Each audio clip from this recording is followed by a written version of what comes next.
Hello friends, welcome back to my channel, A Little Geek, A Little Chic. Today we are going to talk about the books that I plan to read in the month of August. So, grab yourself, your beverage of choice, and let's talk books.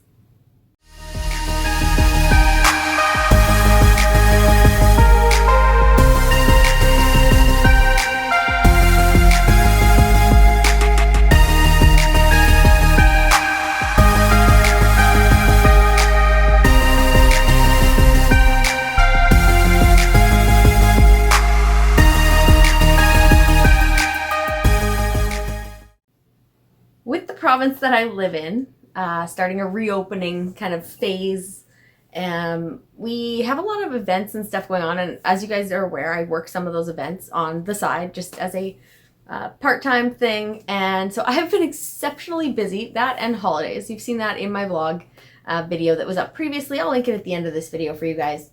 But with that being said, I did not get to read as much as I want to. I actually read quite a bit, but we'll talk about that in my wrap-up. I ended up being more of a mood reader.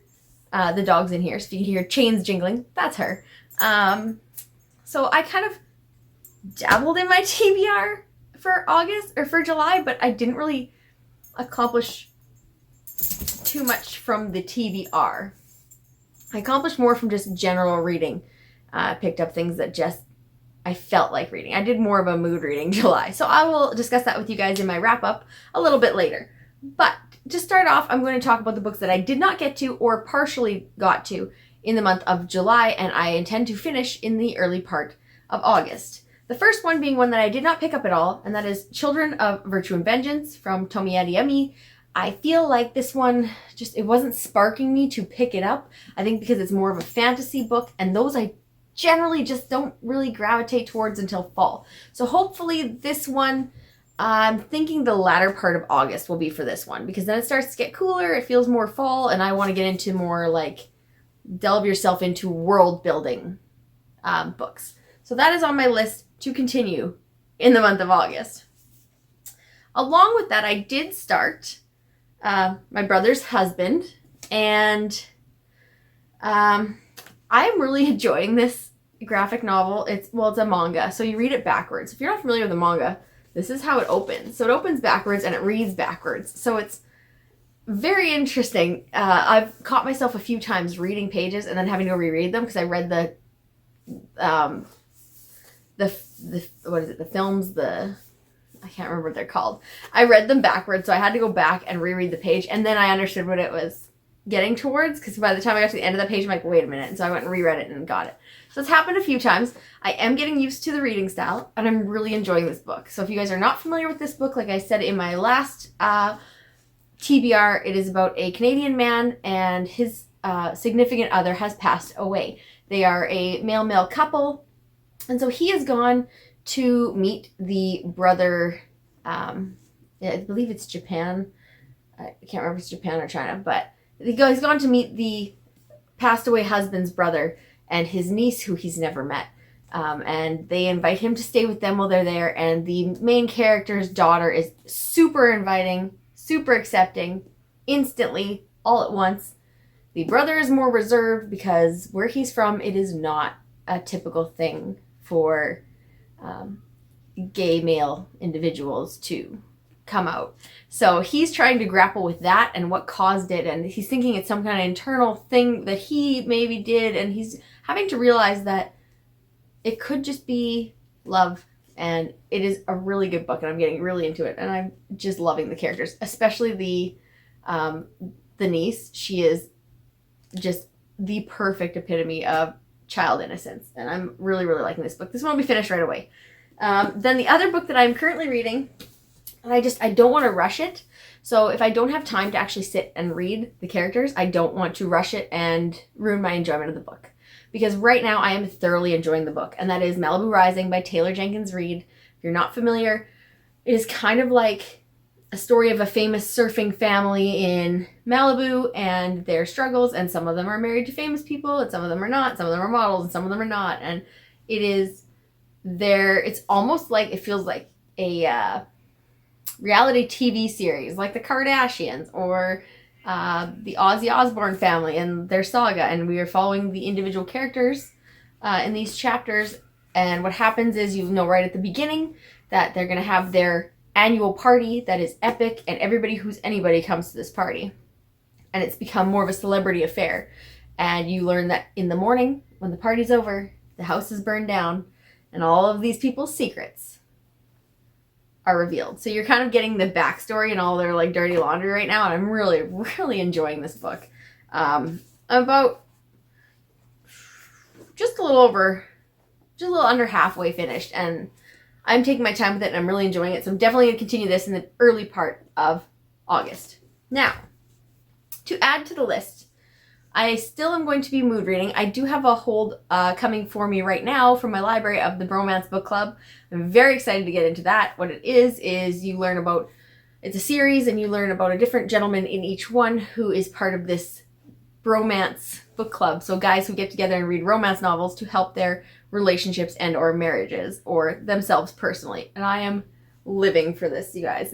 I'm so excited to read this book, and I will definitely tell you my thoughts on it. Next up, other than that, for ebooks and stuff, I haven't really committed to anything. I'm just going to go with the flow and continue doing the mood reading because it's been working for me. It hasn't been working for my TBR, but it's been working for me. So, next up on the physical TBR, we have Kevin Kwan's Sex and Vanity. So it's delivered, I don't know how to explain it. It sounds like a modern day, like they say, love story. Sounds a little bit like Betrayal and Deceit and rich class situations. So this young woman is American with a Chinese mother who was primarily, I believe she was born and raised in America as well. But she has fallen on a trip for this Chinese gentleman who she does not want to fall for.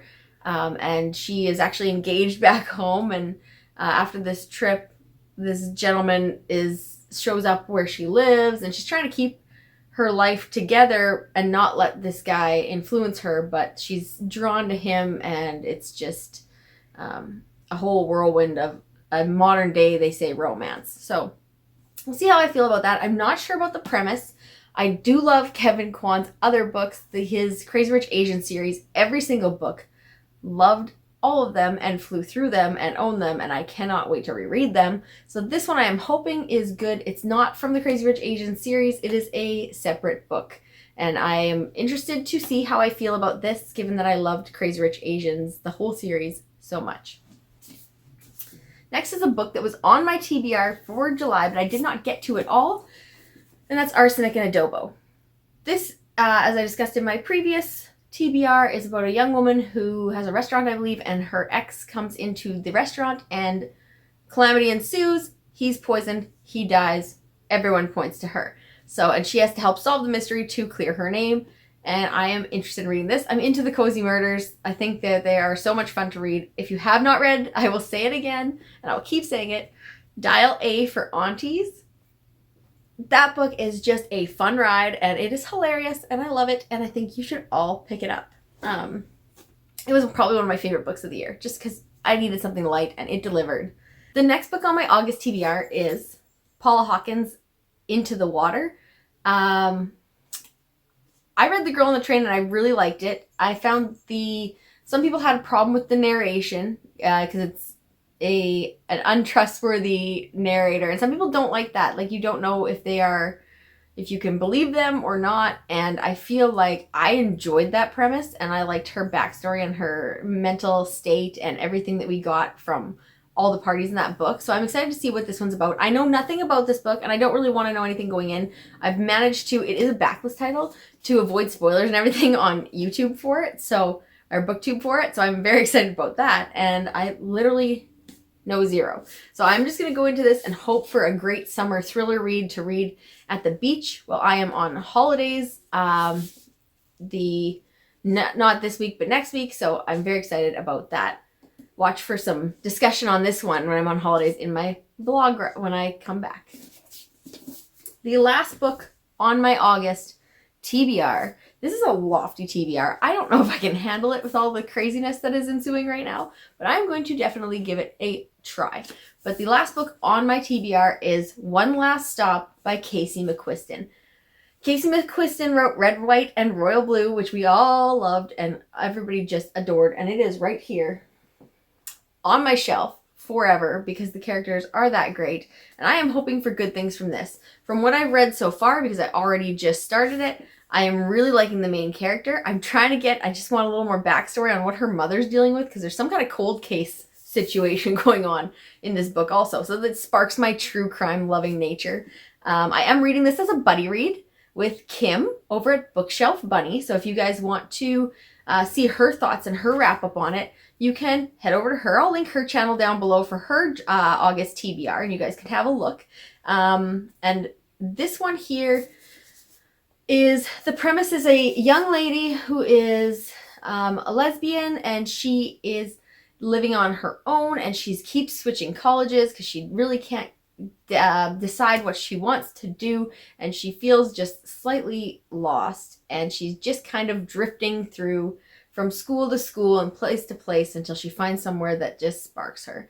And on the train one morning, she's having a rough day in her first day at this new area, which it's right at the beginning of the book, so it's not a spoiler. She meets a young woman on this train who enthralls her, and then there's a tunnel and some power glitch goes on in the train, and when she looks up again, the young woman's gone.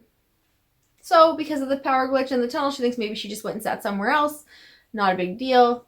And I believe there is like a time rift in this book, so it's like romance, sci-fi-esque with some apparently cold case file going on in here, and I am all for this book. Super excited to buddy read this with Kim over at Bookshelfbunny, and I am going to definitely give you guys my thoughts on this book when I wrap it up, and maybe a little bit during my vlog week also, because we're only reading, I think, 100 and some pages a week to get through it. It's quite a beefy book. There's 420-ish pages, so that's a lot of pages for a buddy read, but I have a feeling that we can do it. Red, White, and Royal Blue was also quite a large book to tackle, but this one's been on my radar, and it's one of my most anticipated books of the year, so I know I'm just going to love it, and I don't think she will disappoint. On that note, that is all the books that I hope to read physically in the month of August. I do have, obviously, like I said, some digital titles that I'm hoping to get through, maybe listen to. One of them being for sure the Bromance Book Club. The other one is Girls by Ali Wong, I believe, the comedian. I also want to listen to that. I've heard really good things about it, and I have requested that from my library as well. So I will definitely be sure to include whatever I read digitally or pick up as a mood read in my wrap up for you guys. So thank you again, as always, for watching.